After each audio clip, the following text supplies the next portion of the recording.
Family and Protective Services. What location? Ma'am? What location is this? Ma'am, who's calling? You don't want me to know the location? I just want to make sure I'm calling the right one. Why would you need to know who's calling just to ask? Dallas. We're in Dallas. Can I help you? What location in Dallas, ma'am? Region 3.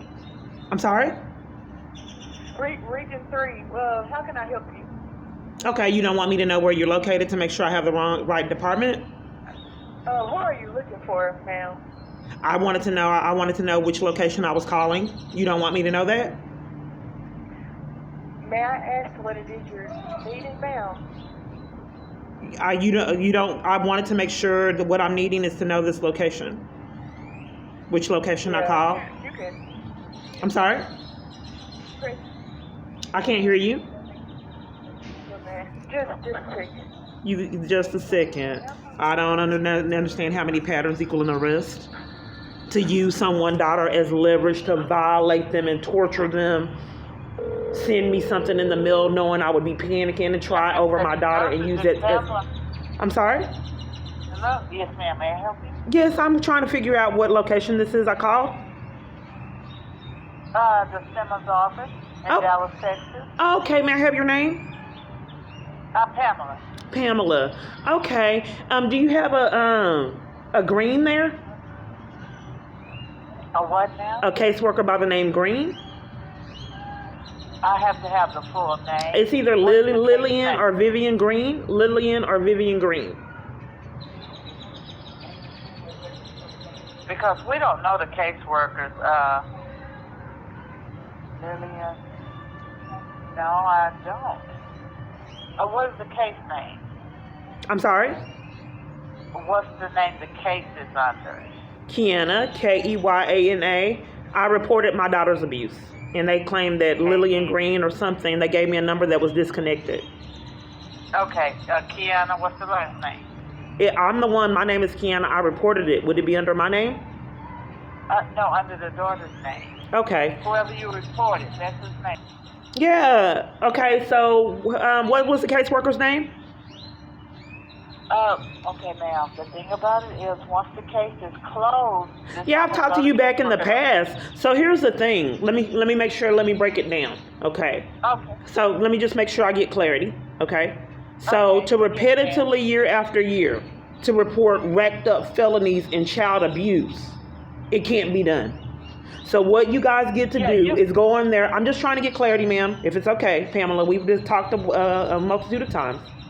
So what you guys get to go in there and do, I'm just trying to get clarity. I'm just trying to get clarity. Each time you were in there singing loud, you told me to go outside. I don't understand why. I don't understand why you don't care about your niece and all the false arrests and you keep interrupting me. You just told me to go outside. You're not going to be talking loud outside. I don't understand why you're covering for the CPS worker, ma'am. And your niece. You're not supposed to do that. Oh, I'm not supposed to do it outside, family member. Okay. You just told me to go outside with the phone call. Now you want me to go to the car. So, ma'am. Yes, ma'am. Okay. So, what my question is, so you guys get to be able to go off in the system, alter documents, lie, con, have security come bully and mistreat me to cover for crimes. Okay, so how do I get you guys the consequences for doing so? If you have, I have state workers that have lied, security that have came in to enforce crimes, but judges that have altered documents and courts. How do I get people the charges for these felonies they've enlisted others to commit and have committed themselves? What do I do? Because this is years of abuse and torture from my family. So how do I get the people the charges for the crimes that they're committing at CPS in their conspiracy with a multitude of other locations? Okay, I cannot give you the number to make a complaint. That's all I can do. Well, I'm not being heard, ma'am, Pamela, as I wasn't last time speaking with you. These are crimes, ma'am. Okay, ma'am, this is the first time I've ever talked to you. No, Pamela, we have to talk before. But okay, so Pamela, your position, you work at Child Protective Services? Yes. Okay, so I'm reporting a multitude of parties committing crimes.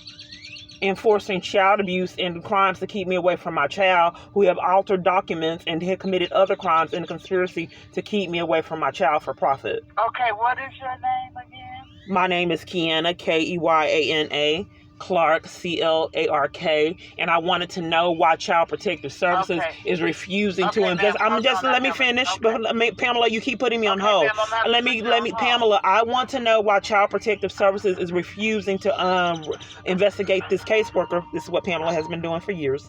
Family members coming out enforcing crimes. I'm not going to do this outside. You just told me to come outside. Repetitively, the family member comes in, interrupts, does not care about multiple false arrests and her niece. But what she does care about is I'm not going to do this outside. She's not caring about family courts making false statements in CPS. I'm not going to do this outside. And then she was in there screaming, yelling. She's screaming, yelling, singing. But she can scream and yell, listen to the music way. That's her place. Listen to the music way up loud. I ask, I can go outside to make the phone call. I'm outside and I can hear her yelling. No one has complained about her music. That's her house.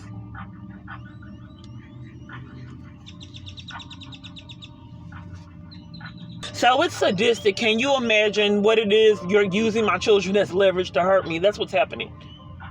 So when I call in, knowing that I'm being tortured by my child, not having them, they play games or rude. And when I wasn't recording, it's even worse. Then enlist family member to come and then gaslight and blame me for all the chaos me and my family has had to endure. Just come out and blame me for it. It's sadistic. No compassion to be found from family members across the board of what we have had to endure. You got to see it to believe it. Can you imagine how that would feel to repetitively experience this year after year? She put me on hold while I was talking, so once again, I don't know what I'm on hold for. So let's see if they answer, because when I call back, they don't answer the phone. And my calls aren't returned. My apartment complex hasn't returned all of these calls. 95% of my calls aren't being returned. The family place has not returned my calls. They don't return them. They're controlled. Anyone that has anything good, or I will not get my calls. That's why they're at my provider, racking up felonies there, enforcing them to commit crimes so they don't go to prison for their crimes. These powerful people. I was on hold for Pamela, and she was looking up a case and put me on hold while I was talking and never came back. I asked for Green. Someone by the name of Green, supposed to be a caseworker. And Pamela put me on hold while I was talking and didn't come back. Is this Ms. Clark? It is. Okay, hold, please. So what my family members know, they have put me out and they have scheme conflict. Family members. And for my kind of behavior, it's hard to scheme conflict with me. So my brother schemed conflict to put me out, that he put me out for sitting down on the sofa. How dare you come in here and sit down on the sofa and talk to her? Because his girlfriend was on the sofa, so I came and I said, how are you doing? And we had a conversation, and he scammed a conflict of putting me out because I sat down on the sofa. Hello, Cisco Unity Connection Messaging System. From a touch-tone telephone, you may dial an extension at any time. I used to have For meltdowns and was in tears. Otherwise, These are my please hold kids. for an operator. Then they're you playing mind the operator is games not and available. sadistic behavior to keep me away from my kids. People know what kind of parent I am. I'm a mama bear when I was allowed to be. So meltdown after meltdown to keep me away from my babies. Con after felony after felony with no consequences. I did not go down without a fight. And they're still racking up felonies with no consequences. They don't want to talk about these powerful people don't want to go to jail. And they haven't had no consequences, so why stop? Why am I going to send myself to prison? The only way I perceive that anything would change if they get the consequences for their sadistic behavior. I have already stated that I think that this is a threat to national security when someone can entice Attorney General that's not mentally stable to steal funds, whatever's going on with my family. whatever's the sadistic and behavior with all these cons and identity theft. How do you go have Attorney General as well as Social Security go back in time machines and steal funds and then create debt from someone that's not mentally stable, and all these people are doing it? It's like this government is being ran by someone that's deranged. I have stated before COVID that I believe that this sadistic behavior and government officials' abuse of their power is a threat to national security because they're being ran by someone that's not mentally stable. The abuse of power I see is like this man is president of the United States that does not have proper mental capacity. I said that we are not safe. What is going on with my family member repetitively interrupting and causing havoc with me trying to get anything done? Repetitively over and over, gaslighting me, trying to frame me with mental illness, my own flesh and blood family, and my kids did it. Is that psychological damage for my family have to conspire with something that I don't know if they believe that I'll live through or them?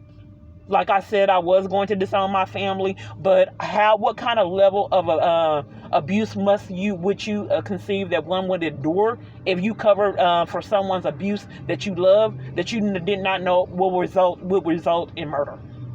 You don't know. Someone has already pulled a gun on me. I've been ran off roads. Your own nephew was hit with a car and you pretending like you don't remember it. I have stated that this person was the most afraid that I've ever seen another human being in life, in person, period. So while I was angry with them and wanted to disown them, what level of torture must my family member endure to conspire with this level of abuse? What have they been through? So anyway, they don't want to talk. They haven't racked up any felony charges. I imagine, they'll continue to do this until they see consequences for their actions.